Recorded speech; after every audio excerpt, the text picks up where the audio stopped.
There is a light in our house that always shines in peace. No child can ever leave her mother's heart. Mother, you are also in our hearts, and my heart is in your hands.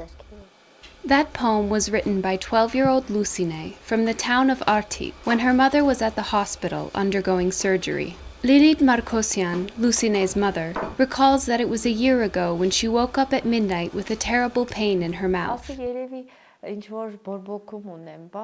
I thought it was a minor infection, but it lasted almost 2 months. The pain gradually subsided, but I still had difficulty opening my mouth. With her husband on her side, Lilit went from one specialist to the next. She saw the top specialists of not only Artik and the Shirak region, but Armenia as a whole. No one was able to diagnose or treat her maxillofacial condition.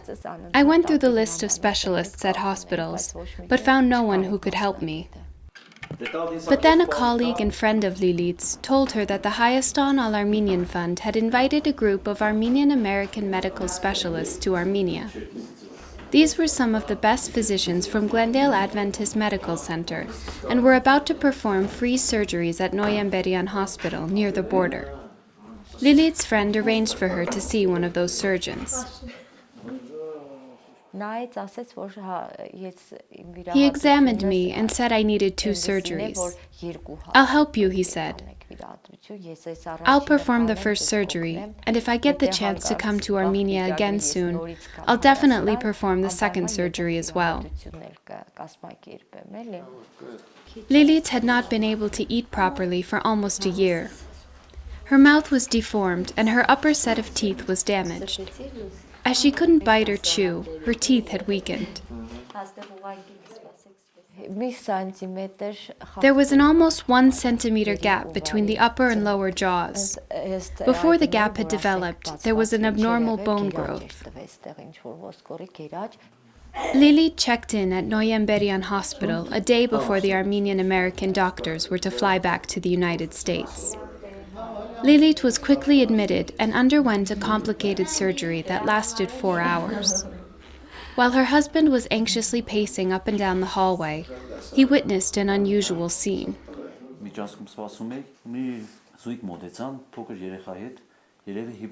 I was waiting in the hallway when I saw a young couple with their sick child.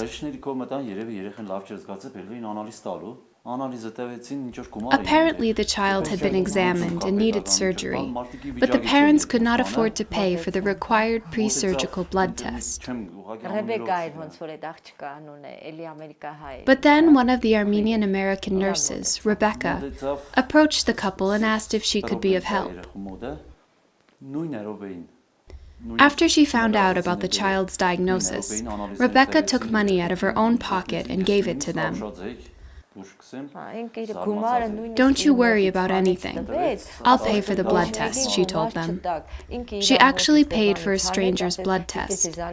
I was deeply impressed by this. The Armenian American doctors and nurses were just wonderful.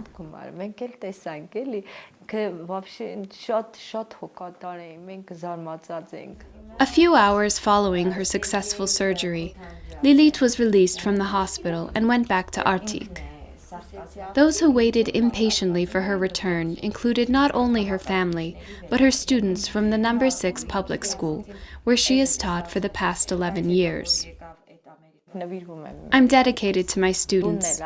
I also tutor them at my home, and my husband and children know all of them. My students are all I talk about. The care and warmth of Lilit's husband and children helped her quickly recuperate and return to her beloved work. Through her friend from work, Lilit has kept in touch with the doctors who performed her surgery. Today she's waiting for the return of the Armenian American doctors and her second surgery, which at last will allow her to smile without feeling self-conscious.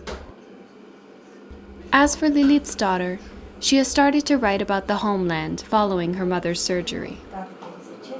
Never will I relinquish Mother Armenia, for it is my homeland. Never will I relinquish Mother Armenia, for it is my life's foundation. No matter how much I roam the world, I shall return to my homeland, my long-suffering, tormented, yet triumphant homeland.